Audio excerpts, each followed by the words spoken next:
Recording is on. Oh, there it goes. I was like, I didn't get the notification yet, so there it is.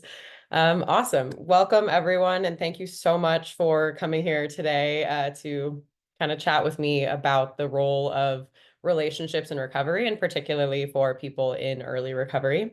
Just a little background on who I am and what I'm up to.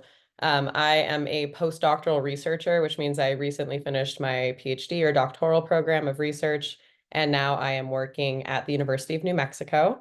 So I am currently located in Albuquerque, and we got some snow this weekend. So I actually got to go snowboarding, which is pretty early in the season for that.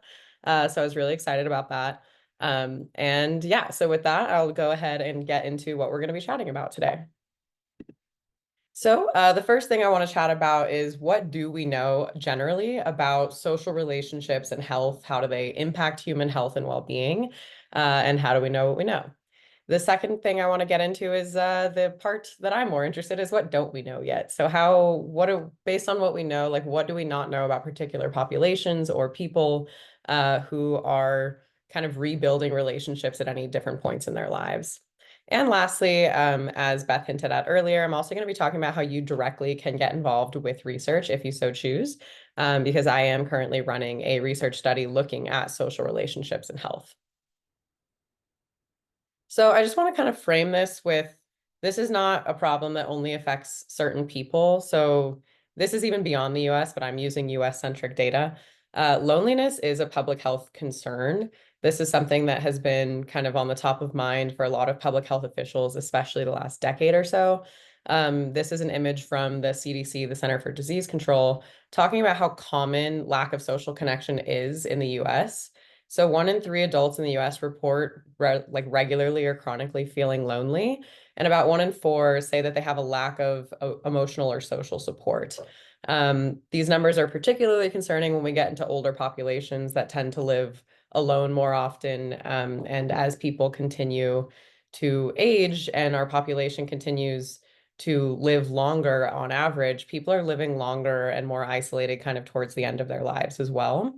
And then, COVID occurred, and that has kind of thrown a wrench into a lot of people's typical social habits and patterns, as well as their social relationships.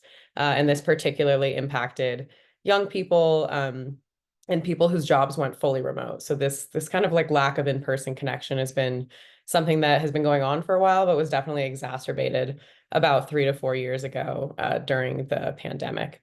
And Beth, yeah, I just want to highlight what you just said in the chat. Please do put questions in the chat or just unmute yourself. This is very casual. I would love to hear if you have a question about what's going on. If you prefer chat, that's great. I'm able to see it, which is rare. So please do ask questions as we go through.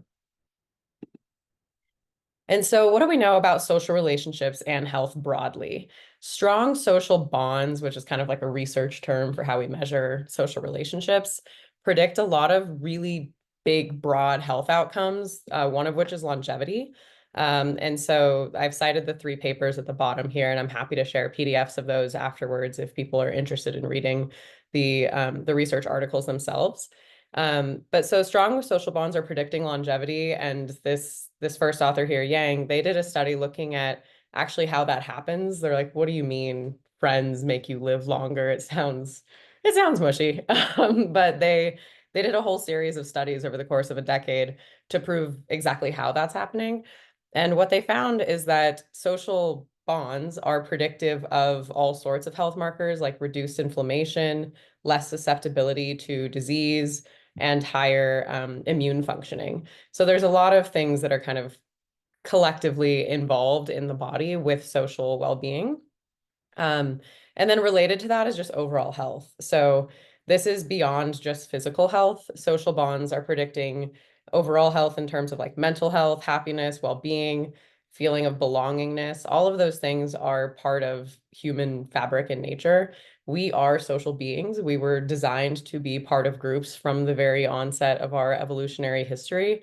And there is evidence that we actually have a social homeostatic system. So the way that we regulate hunger and thirst by stomachs grumbling or feeling thirsty, we actually have a social homeostatic system as well, where when we start to feel isolated and alone, we kick in these kind of ways to compensate for that loneliness. So we become a little bit more vigilant and we start to seek new social relationships with others. And that's a pretty cool thing because it really kind of highlights the very, very core role that social well-being has in human history. And the last is happiness. So there's all sorts of ways people measure happiness. They have scales and measures and other things. But collectively, what they find overall is that people that have stronger social relationships report stronger happiness. And so there is some question as to whether or not these things are predicting social relationships rather than the other way around. Like, are you happy and healthy because you have good friends, or do you have good friends because you're happy and healthy and able to provide, all the things that friends provide? And so there is definitely a bi-directional push and pull here. I don't want to leave you with the idea that friends cause all of these unanimously and that these things aren't interrelated, because there's definitely kind of a pattern going on back and forth. But it is the case that strong social bonds are very, very important for health, longevity, and well-being. So what about people in recovery?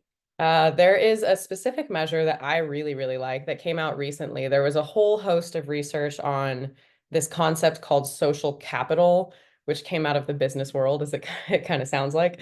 And so this idea is that we have capital through our peers. So I don't know if anybody has ever heard of this idea of like strong ties or weak ties, in just like kind of the general milieu of the news. But these ideas have been floating around for quite a while. And the idea is that our relationships provide us access to resources. And so that research has been around for quite a long time, but the more novel research has actually been applying this to a recovery centric focus. And so what they're looking at is what they're calling this multi-dimensional inventory of recovery capital. And this is the idea that it is much easier to enter recovery if you have certain forms of resources. And so they break it down into these four domains you see on the right: the physical, the social, the cultural, and the human. And so this was developed by Elizabeth Bowen at the University of Buffalo with her colleagues. And it's been validated, which is sounds fairly easy to do, but like from a measurement point of view, is actually very hard to get a good measure that's validated across different populations. So they put a lot of work into creating these four domains, talking about what is recovery capital and how does it matter for people entering recovery and for people who are maintaining their recovery long term. And so the idea is that the more you can strengthen these four components, you can make it easier to have transportation, or we can have things like the Phoenix, where transportation's not even an issue anymore. Like a lot of the things are online. There's many things that are in person, which is great. But we also have organizations like this, and like we're all meeting virtually. There was no transportation barrier. Hopefully, and some of you maybe, like in coffee shops or out and about. There's still other barriers that come with virtual, but the transportation has been removed as a barrier. Employment is a huge barrier, right? We have different policies that can punish people with histories of like a background where you've been arrested. And so those things really impact people's ability to thrive. And so that's something that we want to combat, right? Like we don't want to be supporting these policies. So science like this can help inform policymakers and others that, hey, like you're actually hurting recovery capital and hurting people's ability to kind of get back into kind of the greater community. And then we have cultural values. So culturally adapting evidence-based treatments, or culturally adapting, having people have access to these like smaller communities of people who share their same values, whether those are culturally based on like an ethnic background or perhaps just geography, right? I have a coworker who's from North Carolina, and we have another person that just started at our university that's from Texas, and they did a fun barbecue where it was like North Carolina style versus Texas style, and it was like this fun camaraderie event. And they both brought like their kind of cultural values of like, this is my version of barbecue, this is your version of barbecue, and we're gonna see which one wins. Texas won. The brisket was all gone at the end of the night. So I don't know who was from North Carolina, but Texas was a big winner that night. And that's like a cultural value that people can kind of bring to others and create community and form these more kind of like fun experiences where people feel connected. We also have the human element. And so this one's a little bit kind of more dispersed in terms of what actually they're looking at. But this is looking at like things like stigma and attitudes and what people know about substance use disorders or addiction or recovery. And so the more information that we can give to people and that people can access easily in a digestible format is going to support recovery long term, especially reducing stigma. And the last one that's my personal favorite is the social one.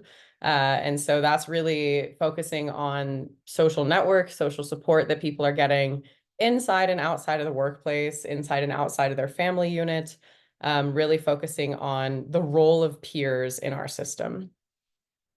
And so what is this useful for? For clinicians and social workers, this measure really is a tool that they can use to help clients in recovery. So if you give someone this survey and they answer all the questions, you can see which areas are strong and which areas might not be as strong. And so as a clinician, that's important to know because you can help the client capitalize on their strengths and focus on how to improve the areas that they are currently not as strong in. For researchers, this is really important to just kind of understand and capture data on how to facilitate recovery. And so that eventually turns into things like evidence-based practices. And most importantly for you all, this is something that can help you reflect on the resources that you currently have in your own community and in your own sphere that can improve your well-being and help you sustain and maintain your own recovery and help you kind of self-reflect on like which areas may need more attention and which areas are you already doing really, really well in. And I think that's an important thing to keep in mind. It's kind of this newer phase where we're looking at what researchers are calling strengths-based approaches rather than looking at things from this kind of like deficit or negative lens, trying to look at, okay, people actually have communities. Like this is not a situation where, everything is doom and gloom. Like you can look for the strengths that people already have and what they're bringing to the table and try to figure out how to incorporate that into their long-term recovery. And so kind of back to the bigger picture here, we know that loneliness has negative impacts, and we know that social connection is very good for human health and well-being, and particularly for people in recovery. So how do we build connection? How can we create communities that are mutually beneficial for us and the people around us? Not to do too on the nose, but the Phoenix is like a really, really great organization. And this is a place where, just in the chat, people were saying a lot of similar things about how they're getting together with people in the Phoenix. You're attending these online groups, you're attending these in-person meetings to, move your body, get physically fit, get engaged with the community around you. And this is a really great space. I think it's a phenomenal organization. And there's a lot of ways that you can build community right here. And then there's also like other things, right? Like in your own communities, there's different ways that people engage, getting back with family members or working in kind of like these mutual help groups, things like that. And then with coworkers, right? Like people can engage with those around them. And so there's a lot of ways to build community building, both as an individual in your own network and then also through community building organizations, which provide a really great structure because sometimes it can be really overwhelming to restart on your own. And so having a community with a structure of people who are already engaged and around and welcoming is something that I think is really important. Yesterday, I gave a guest lecture for a clinical psychology course, and a student afterwards was talking to me about having a hard time in college because he has never drank alcohol, he's never done any drugs, and my lecture's on substance use. And so he was talking to me after the class saying how he felt like it was really, really hard for him to make friends. And this is something like you kind of hear about, like, oh, college students, substance use, this, that. But I had never actually had a student come up to me and say, like, I don't do these things and I don't know where I fit in. And so I started telling him about the Collegiate Recovery Center that we have at UNM, which is a space for people who don't use substances to get together and have fun. And so that's something that I really like about the Phoenix and other recovery orgs like the Collegiate Recovery Center that are really focusing on just good life, really, like having fun, engaging with your community. And that's something my partner talks about a lot is like making recovery fun.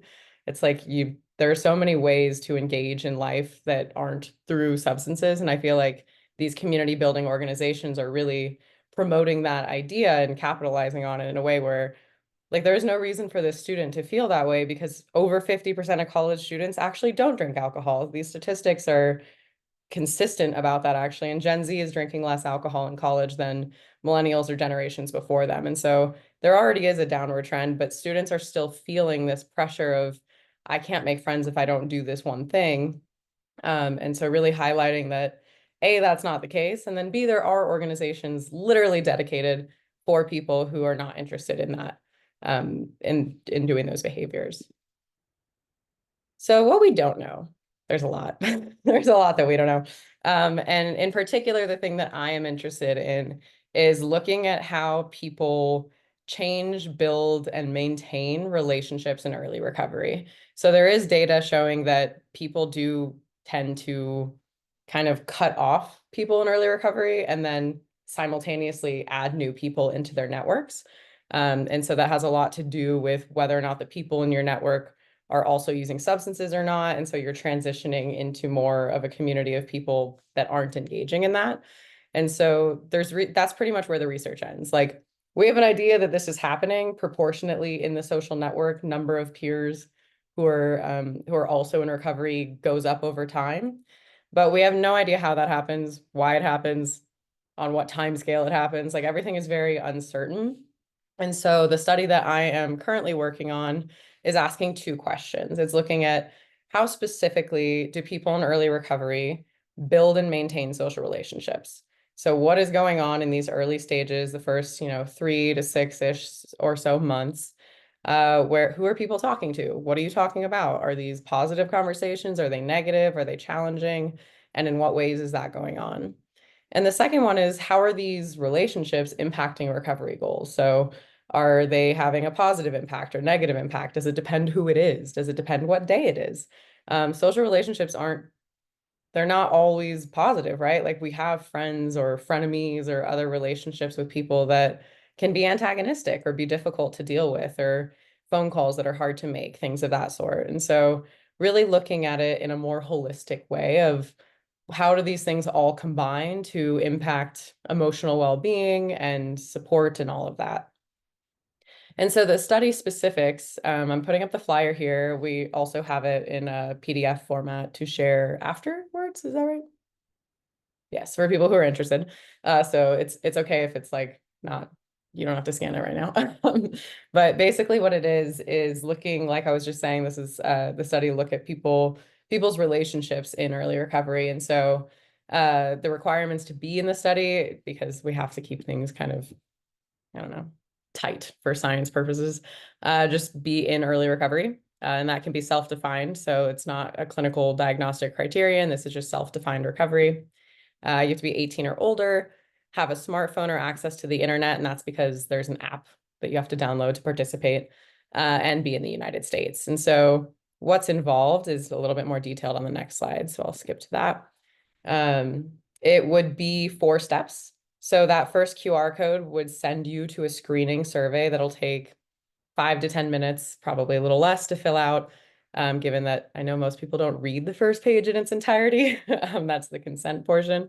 I do send out the consent form to anyone that fills out the screener and is eligible. So it's okay if you don't remember all the details from it. It has things like my contact information and details about the study, but you will receive a hard copy of that if you fill out the screener and are eligible.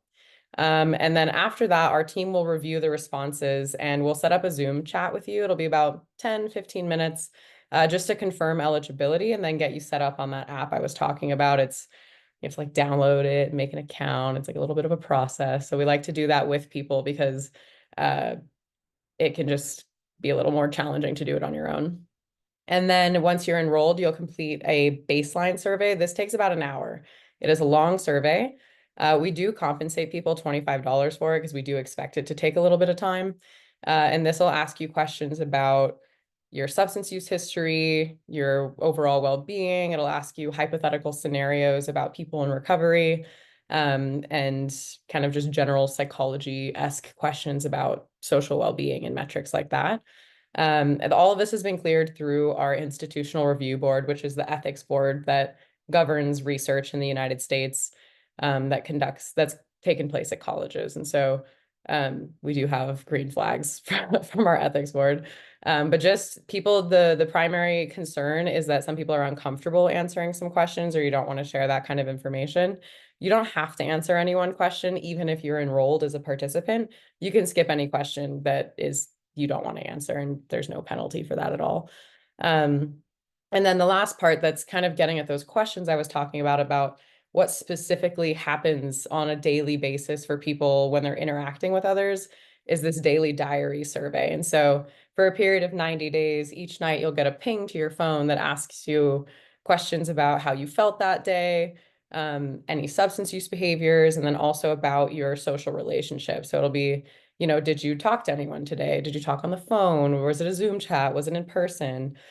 Things like that. And then we'll ask you questions about those interactions. Like, were they overall positive? What did it feel good when you were talking to them? Was it more antagonistic? Things like that. And that survey usually for the first week or so is taking people about 10 minutes. And then as you go on in the study, it takes about 5 to 7 minutes as you kind of get used to the questions and you know what to expect. And so naturally, people just get a little quicker at answering those. And there's the compensation structure is it's $2 for each daily diary survey. And you get bonuses the more you complete because we love when we have really good data fidelity. That's a positive thing on the back end that is important for us. And so if you were to participate, you can get a total of $320 over the course of 90 days. And so we do really want people in early recovery who are interested in kind of being part of the research process. And some benefits you get other than the compensation would be people have been saying they really like this idea of like daily reflection. So thinking about how did I feel today? Who did I talk to? And then kind of starting to put together the patterns like on your own. Like you don't need me to analyze your data, right? Like you can look at your own life and be like, every time I talk to so and so, I have the best day ever. Maybe I should call them every day. Things like that. And so we're getting reports from participants that they really like this daily reflection element. It also just provides more evidence that we then feed back into programs and community-based health organizations to inform better research and better clinical care for people in recovery. And the last one is that science is good for society. We love having good data to inform policymakers and clinicians about what's going on in the lives of people in early recovery. Voices from this population are not always really well heard. And so I'm on a mission to amend that. And so, yeah, I would love to hear any questions you have. Definitely thank you for your time. And yeah, if you have any questions at all, I'm happy to hear you. Thank you so much, Nina. That was beautiful, beautifully presented.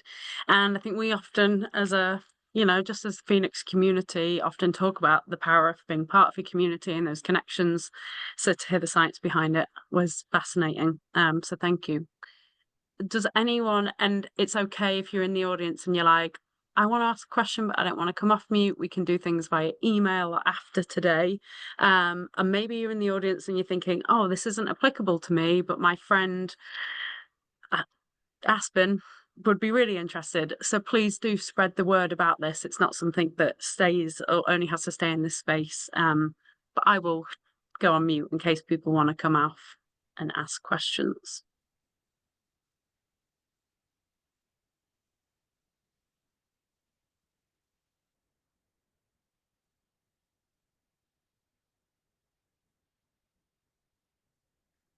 Silence. So, if you have signed up to the session, what I'm going to suggest is we can send you the recording of this so you have it. And if you think afterwards, I'd love to watch that back and just refresh what I could be getting involved in, we can send that to you. You could also share that with friends, and we can send the flyer to you as well. And please do spread the word and reach out to Nina with her email on the slides, or Aspen and I. We've got a space on the Phoenix app called Research by Phoenix and Partners, so feel free to ask any questions in there as well. Thanks, Nina. Yeah, thank you so much. And thank you, Gabriella. I love if you recommend it to someone at a treatment program. I don't know about the second half, verification for participation. That might be somebody else's question. Steve. Yeah, Gabriella, I think you're emailed a like thank you for participating email afterwards, if I remember correctly, where you will be asked for feedback on the session. So that would be a great way to, you could use that as like evidence almost that you were here. But let us know if you don't, and we'll be able to figure something out. But that's a great idea. Please feel free to promote it or shout about it far and wide. Um, and Charlie, we can get Artist. you the articles as well. Aspen, do we have in the back end emails for those who have signed up? Yes, we should be able to pull those, no problem. So make a note and get those off to Charlie without issue. Awesome. Thank you, everyone. And thanks, Nina. This was awesome. You're Yeah, great. thanks for having me. Bye, everyone.